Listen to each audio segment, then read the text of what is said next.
اعوذ باللہ من الشیطان الرجیم بسم اللہ الرحمن الرحیم لا الہ الا اللہ محمد رسول اللہ صلی اللہ علیہ وآلہ وصحابہ وبارک وسلم اللہم صلی علی سیدنا محمد النبی الامی وعلى آلہ وصحابہ وبارک وسلم استغفر اللہ الذی لا الہ الا هو الحی القیوم واتوب الیہ. اما بعد، تمام دوستوں کو السلام علیکم ورحمۃ اللہ وبرکاتہ. مولانا طارق مسعود نے ایک سوال کے جواب میں علم الغیب کی کس طرح عمدہ اور اعلیٰ تشریح کی.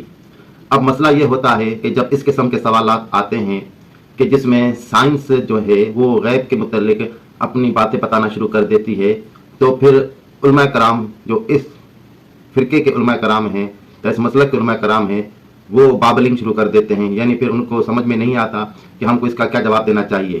تو اصل میں ہم دیکھتے ہیں کہ یہ آیت کیا ہے، اور جو سوال کیا گیا ہے کہ موسم کا حال ان کو کیسے پتہ چل جاتا ہے، اور وہ بتا رہے ہیں کہ سائنٹیفک ڈیوائسز اور سائنٹیفک اکوپمنٹ، ٹیکنالوجیکل اکوپمنٹ کے تھرو ان کو معلوم ہوتا ہے، اور یہ کوئی غیب کے علوم میں سے نہیں ہے. ہاں، آپ الٹرا ساؤنڈ کے ذریعے، کسی چیز کے ذریعے، کسی سبب کے ذریعے اگر کوئی چیز معلوم کر لیں تو وہ علم الغیب کے تعریف میں نہیں آتی. تو یہ ان کا جو ہے موقف تھا. تو سب سے پہلے ہم اس آیت کو دیکھتے ہیں کہ اس آیت کے مندرجات کیا ہیں. اس آیت میں اللہ پاک فرماتے ہیں، جو سورہ لقمان کی 34 نمبر آیت ہے، ان اللہ عنده علم الساعة وینزل الغیث ویعلم ما فی الارحام وما تدری نفس ماذا تکسب غدا وما تدری نفس بأی ارض تموت ان اللہ علیم خبیر. تو اس آیت کا جو ترجمہ ہے وہ اس طرح ہے کہ بے شک اللہ کے پاس ہے قیامت کا علم، اور اتارتا ہے می، اور جانتا ہے جو کچھ ماؤں کے پیٹ میں ہے، اور کوئی جان نہیں جانتی کہ کل کیا کمائے گی، اور کوئی جان نہیں جانتی کہ کس زمین میں مرے گی. بے شک اللہ علیم اور خبیر ہے. تو اس آیت سے یہ ثابت ہوتا ہے کہ ان چیزوں کا علم اللہ کے علاوہ اور کسی کے پاس نہیں ہے. جب اللہ نے یہ فرما دیا کہ اس کا علم کسی کے پاس نہیں ہے، تو اس میں سائنٹیفک ڈیوائسز، سائنٹیفک اکوپمنٹ یا ٹیکنالوجیکل اکوپمنٹ یا سیٹلائٹ یا الٹرا ساؤنڈ، اللہ کو ان چیزوں کا پتہ نہیں تھا کہ کل یہ ترقی ہوگی، ان چیزوں کے ذریعے ان چیزوں کا پتہ چلایا جا سکے گا. اب تو یہ صورتحال ہے کہ 100 سال کے ویدر فور کاسٹ بن جاتے ہیں، اور 100 سال کے موسم کا حال جو ہے وہ بتا دیا جاتا ہے، اور یہ بھی بتا دیا جاتا ہے کہ زمین کا ٹیمپریچر کہاں جائے گا. تو یہ جو اس آیت میں بتایا گیا ہے کہ اللہ پاک کہہ رہا ہے کہ میرے سوا اور کسی کو پتہ نہیں، اور اس کے بالکل الٹ میں یہ بات ہو رہی ہے، تو اس آیت کو یہ کس طرح فٹ کریں گے؟ تو اس کا یہی جواب ہوتا ہے جو یہ انہوں نے اس آیت کی تشریح میں بتایا ہے. تو ہم کو کچھ نہ کچھ پڑھ لینا چاہیے، کچھ نہ کچھ تحقیق کر لینی چاہیے، اور اپنی طرف سے بنا کے جواب نہیں دے دینا چاہیے. پہلے یہ دیکھنا چاہیے کہ ماضی کے علماء یا ماضی کے مفسر اس بارے میں کیا کہہ چکے ہیں، اور خود لغت کے حساب سے اس آیت کا ترجمہ کیا ہے. جب ہمیں پتہ ہی نہیں ہے کہ اس آیت کا لغت میں ترجمہ کیا ہے اور اس آیت کے بارے میں مفسر کیا کہہ چکے ہیں، تو ہمارے ساتھ یہی صورتحال ہوگی، اور ہم اسی طرح جو ہے تذبذب کا شکار ہوں گے اور پریشانی کا شکار ہوں گے جب لوگ ہم سے یہ سوالات کریں گے. تو جب کوئی ایسا سوال آ جائے جس کے بارے میں معلوم نہ ہو، تو اس کے بارے میں یہ کہہ دینا کہ مجھے نہیں معلوم، میں آپ کو تحقیق کر کے بتاؤں گا، تو یہ بہت بہتر ہوتا ہے. اس بارے میں پوری تحقیق کر لینی چاہیے. اب سب سے پہلے تفسیر ابن کثیر کو ملاحظہ فرماتے ہیں، اور ہم یہ دیکھتے ہیں کہ مفسر ابن کثیر نے اس آیت کی تفسیر میں کیا فرمایا ہے. یہ بات یاد رہے کہ مفسر ابن کثیر نے اس کی بہت ہی تفصیل سے تفسیر کی ہے، لیکن ہم ان کا جو اصل مدعا ہے، جو انہوں نے ابتدائی 4-5 جملوں میں بتایا، وہ آپ کو بتاتے ہیں. تفسیر ابن کثیر کے مفسر لکھتے ہیں، یہ غیب کی وہ کنجیاں ہیں جن کا علم بجز اللہ تعالیٰ کے کسی اور کو نہیں، مگر اس کے بعد کہ اللہ اسے علم عطا فرمائے. آپ نے دیکھا مفسر نے کیا فرمایا کہ اللہ اس کا علم عطا فرماتا ہے، اور جس کو علم عطا فرمائے اس کو پتہ چل جاتا ہے. اس میں کہا کیا گیا ہے؟ کسی کو، یعنی اس میں کوئی تخصیص نہیں ہے خاص و عام کی، یہ علم اللہ کسی کو بھی دے سکتا ہے. اور پھر آگے فرماتے ہیں، قیامت کے آنے کا صحیح وقت نہ کوئی نبی مرسل جانے، نہ کوئی مقرب فرشتہ، اس کا وقت صرف اللہ ہی جانتا ہے. اسی طرح بارش کب اور کہاں اور کتنی برسے گی، اس کا علم بھی کسی کو نہیں. ہاں، جب فرشتوں کو حکم ہوتا ہے جو اس پر مقرر ہیں، تب وہ جانتے ہیں، اور جسے اللہ معلوم کرائے. اسی طرح حاملہ کے پیٹ میں کیا ہے، اسے بھی صرف اللہ ہی جانتا ہے. ہاں، جب جناب باری تعالیٰ کی طرف سے فرشتوں کو حکم ہوتا ہے جو اسی کام پر مقرر ہیں، تب انہیں پتہ چلتا ہے کہ نر ہوگا یا مادہ، لڑکا ہوگا یا لڑکی، نیک ہوگا یا بد. اسی طرح کسی کو یہ بھی معلوم نہیں کہ کل وہ کیا کرے گا، نہ کسی کو یہ علم ہے کہ وہ کہاں مرے گا.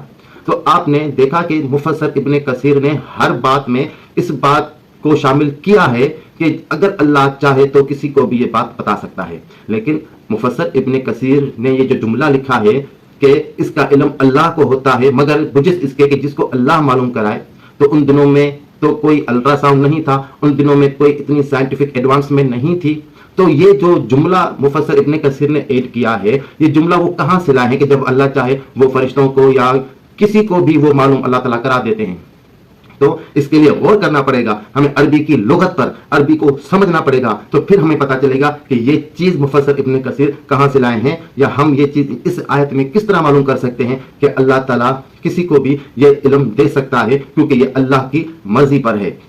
तो इसमें हम देखें कि इसमें आखिर में जो अल्लाह ताला के दो इस्म आए हैं वो हैं अलीमुन खबीर। तो सबसे पहले हम खबीर की जो है वो तशरीह करते हैं कि असल लुगत में जो लफ्ज खबीर है, जो इस्म खबीर है, उसका मतलब क्या है।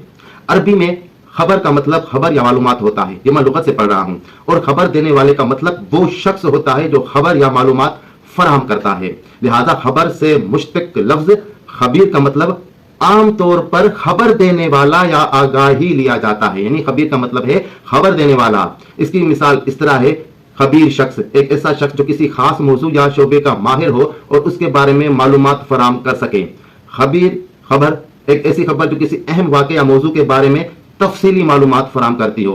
इसके दीगर मानी में कुछ मखसूस सियाक व सबाक में खबीर के और भी मानी हो सकते हैं, जैसे आगाह, किसी बात से वाकिफ या मुतल्ला होना, एक्सपर्ट, माहिर, किसी खास मौजू या शोबे में महारत रखना। इसका खुलासा यह है कि अगर आप अरबी में खबीर का इस्तेमाल कर रहे हैं तो इसका आम मतलब खबर देने वाला या आगाह समझा जाएगा। ताहम अगर आप किसी खास सियाक व सबाक में इस लफ्ज का इस्तेमाल कर रहे हैं तो इसके दीगर मानी भी हो सकते हैं। अगर अब हम अलीम इसम को देखें तो अरबी में अलीम का मतलब है इल्म रखने वाला या आलिम होता है। ये किसी शख्स की उस सलाहियत को जाहिर करता है कि वो किसी खास मौजू या शोबे में बहुत ज्यादा जानकार हो। ये लफ्ज आमतौर पर अल्लाह ताला के लिए इस्तेमाल होता है जो कि तमाम उलूम का मालिक है। अलीम को समझने के लिए उसकी आप मिसालें देखें। अल्लाह अलीम है, इसका मतलब है कि अल्लाह ताला हर चीज का इल्म रखता है। वो शख्स बहुत अलीम है, इसका मतलब है कि वो शख्स बहुत ज्यादा इल्म रखता है।